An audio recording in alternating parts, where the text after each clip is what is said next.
तो हम अगले वीडियो में पढ़ लिए थे कि शासन प्रणालियों के प्रकार।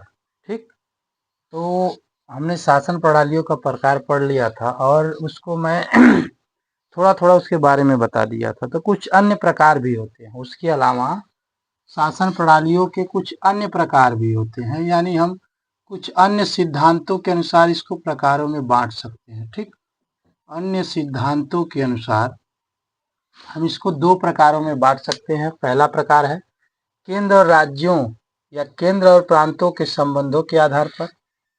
दूसरा है कार्यपालिका तथा विधायिका के संबंधों के आधार पर। ठीक, तो पहला केंद्र और प्रांतों के संबंधों के आधार पर परिसंघात्मक प्रणाली है, कॉन्फेडरल सिस्टम है, कॉन्फेडरल सिस्टम।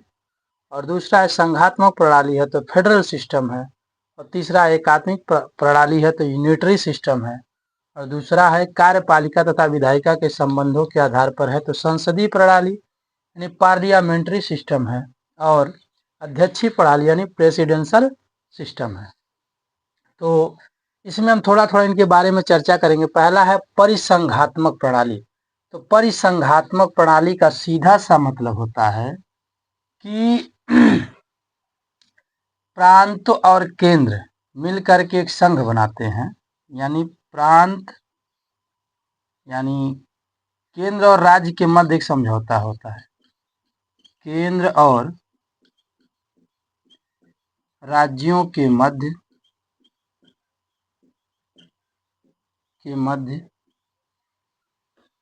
रक्षा,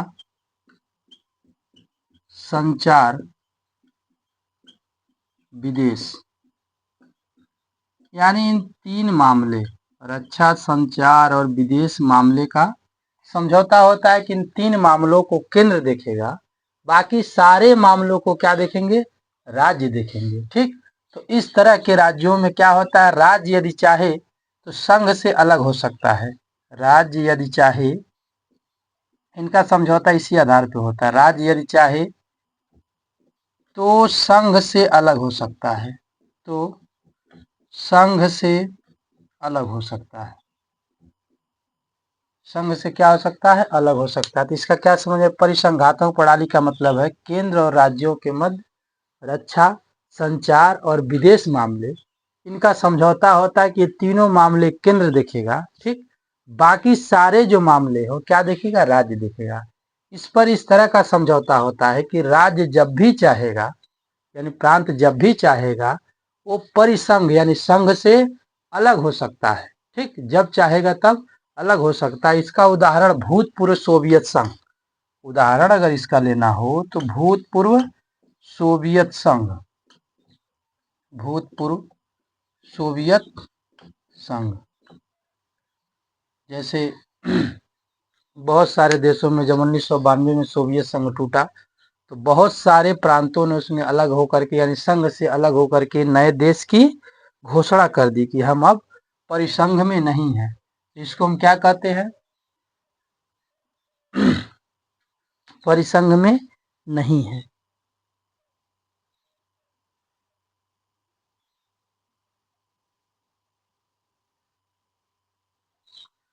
इसको कहते हैं अविनाशी राज्यों का विनाशी संगठन। क्या कहते हैं, अविनाशी राज्यों का, अविनाशी राज्यों का विनाशी संगठन, विनाशी संगठन। ठीक, यानी राज्य का विनाश नहीं हो सकता है लेकिन उसके संघ का विनाश हो सकता है।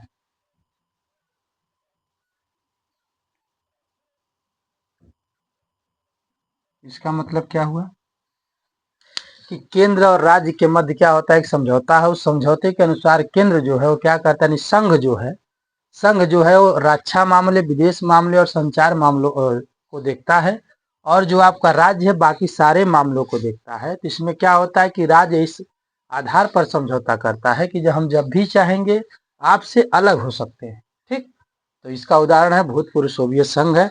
और इसको कहते अविनाशी राज्यों का विनाशी संगठन, यानी संगठन जो संगठन है उसका विनाश हो सकता है, लेकिन राज्य का विनाश नहीं हो सकता है। इसीलिए हम क्या कहते हैं, अविनाशी राज्यों का विनाशी संगठन कहते हैं।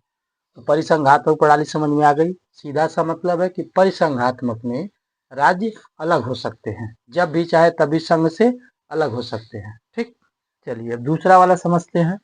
दूसरा है संघात्मक यानी फेडरल सिस्टम। बस सब कुछ यही रहता है, बस इसमें थोड़ा सा अंतर होता है। फेडरल सिस्टम में, संघात्मक प्रणाली में थोड़ा सा अंतर होता है कि सारे राज्य मिल करके एक संघ बनाते हैं। इसको समझते हैं। सारे राज्य मिल करके, सारे राज्य मिलकर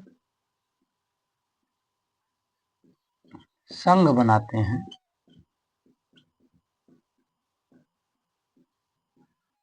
और संचार, विदेश, रक्षा, ये तीनों मामले संघ सरकार को दे दिए जाते हैं। लेकिन इसमें बस थोड़ा सा अंतर है परिसंघात्मक प्रणाली से और संघात्मक प्रणाली में। इतना अंतर है कि राज्य संघ से, राज्य संघ से अलग नहीं हो सकते, अलग नहीं हो सकते हैं। अब परिसंघ में क्या था कि राज्य जब चाहे तब संघ से अलग हो सकते हैं। इसलिए इसको अविनाशी राज्यों का अविनाशी संगठन कहते हैं। इसलिए इसको अविनाशी राज्यों का, अविनाशी राज्यों का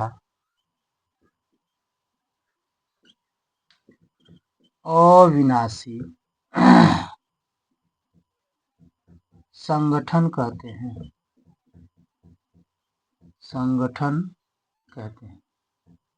बात समझ में आई? यानी इसका सीधा सा मतलब है कि सारे राज्य मिलकर के एक संघ का निर्माण करेंगे। ठीक, और उस संघ में जो संचार मामला है, जो विदेश मामला है, जो रक्षा मंत्रालय है, उस संघ के अधीन होगा। उसके अलावा और भी मामला, जो गृह मामला, ठीक, या जो आतंकवाद, यानी राज्य जो चाहे वो क्या करता है, संघ को मामला दे देता है। और इसमें न तो राज्य का विनाश होता है, न ही संघ का विनाश होता है। यानी राज्य कभी भी ये चाहे कि हम संघ से अलग हो जाएं तो अलग नहीं हो सकता है, और ना ही संघ कभी भंग हो सकता है कि सारे राज्य हट गए तो संघ का अस्तित्व नहीं। इसमें ऐसा कुछ नहीं है। इसीलिए इसको कहते हैं अविनाशी राज्यों का अविनाशी संगठन। यानी न तो राज्य का विनाश होगा, न ही संगठन का विनाश होगा। इसका उदाहरण आप ले सकते हैं संयुक्त राज्य America, USA, United state of America. इसका उदाहरण क्या ले सकते हैं, यूनाइटेड स्टेट ऑफ अमेरिका। तो बात समझ में आ गई। इसमें क्या होते थे, राज्य अलग हो जाएंगे, इसमें राज्य अलग नहीं हो सकते। एकात्मक प्रणाली, एकात्मक प्रणाली का सीधा सा मतलब है जिसमें एक ही व्यवस्था होती है, न तो केंद्र होते हैं न तो राज्य होते हैं, सिर्फ क्या होता है, केंद्र होता है। एकात्मक प्रणाली में क्या होता है, तीसरा समझ लेते हैं। एकात्मक सिस्टम, इसमें केवल केंद्र, या फिर आप कह सकते हैं केंद्र सरकार का, केंद्र सरकार ही होती है। यानी इसमें न तो राज्य होते हैं और न तो राज्यों के लिए कोई अलग से सिस्टम होता है। इसमें एक ही सिस्टम है जो सबके लिए लागू होता है, पूरे देश में एक तरह से ही लागू होता है। तो इसे हम क्या कहते हैं, एकात्मक प्रणाली कहते हैं। चलिए अब इसके बाद में आ जाते हैं संसदीय प्रणाली। संसदीय प्रणाली आप जान ही रहे हैं, पार्लियामेंट्री सिस्टम। संसदीय प्रणाली का सीधा सा मतलब है इसमें संसद होती है। क्या होती है, संसद होती है। और संसद में क्या होती है, लोकसभा होती है, और क्या होती है, राज्यसभा होती है। तो इस तरह का सिस्टम जिन भी देशों में है वो सब क्या है, संसदीय प्रणाली के उदाहरण है। संसदीय प्रणाली में प्रधानमंत्री को चुना जाता है। ठीक, इसका मैं आपको एग्जाम्पल नहीं बताया। एकात्मक प्रणाली का एग्जाम्पल है इंग्लैंड को आप ले सकते हैं। एकात्मक प्रणाली का एग्जाम्पल इंग्लैंड को ले सकते हैं। इस यहाँ पे एक ही तरह की व्यवस्था है, वहाँ पे राज्य नहीं है। ठीक, तो इसके बाद में संसदीय प्रणाली है।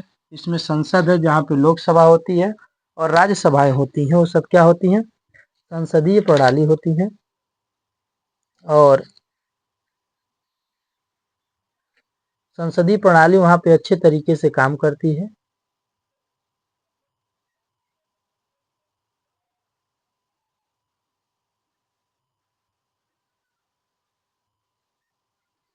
उदाहरण के तौर पे आप भारत को ले सकते हैं।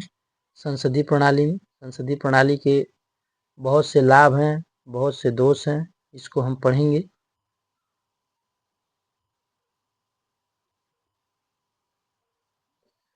और अध्यक्षीय प्रणाली का सीधा सा मतलब है जिसमें एक अध्यक्ष होता है और उसी से पूरे सिस्टम को चलाया जाता है। चलिए इन दोनों को हम पढ़ेंगे। इसमें सबसे विस्तार से आपको पढ़ना है संसदीय प्रणाली। तो संसदीय प्रणाली हम अपने देश की पढ़ेंगे, ठीक ना। संसदीय प्रणाली के क्या लाभ होते हैं, क्या हानि होती है। संसदीय प्रणाली का लाभ जैसे आप ले सकते हैं कि कई तरह की भाषा बोलने वाले, कई तरह का खान पान रखने वाले, कई तरह के धर्म वाले को एक सूत्र में बांध दिया जाता है, संसदीय प्रणाली का लाभ है। ठीक, अध्यक्षीय प्रणाली में ज़्यादा हायरार्की नहीं होती। हायरार्की का मतलब है वरीयता क्रम ज़्यादा नहीं होता है, ज़्यादा कानून के दांव पेच नहीं होते हैं। तो ये अध्यक्षीय प्रणाली नागरिकों का ज़्यादा हनन नहीं करती है। एक नियम होता है जो सबके लिए नियम होता है, किसी को वरीयता नहीं दी जाती है। अध्यक्षीय प्रणाली के भी लाभ हैं, तो अपने अपने लाभ हैं, अपनी अपनी हानियां हैं, लेकिन हम पढ़ेंगे तो सिर्फ संसदीय प्रणाली। बस आज के लिए इतना है।